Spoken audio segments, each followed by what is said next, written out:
Howdy friends, welcome to the farm. I've got a bit of a bone to pick, number one, with Mr. John Steenhuisen. And listen, I don't want to, I gotta watch my words here very carefully, but I think you are pussyfooting around.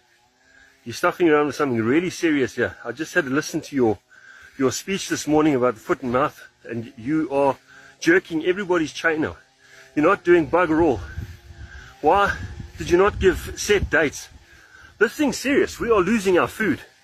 Our food security is at risk, and you are sitting on it, and you're not letting the people know the seriousness of the situation.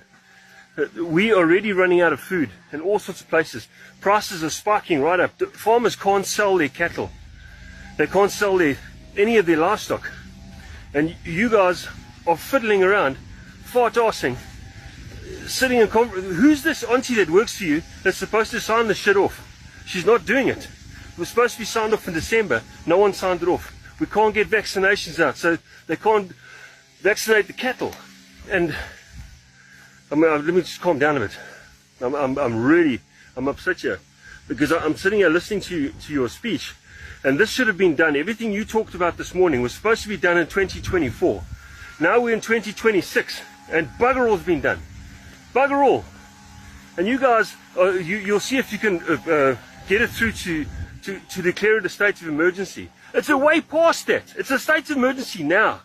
Get it done. You are losing votes all over the place because you're acting like an arsehole.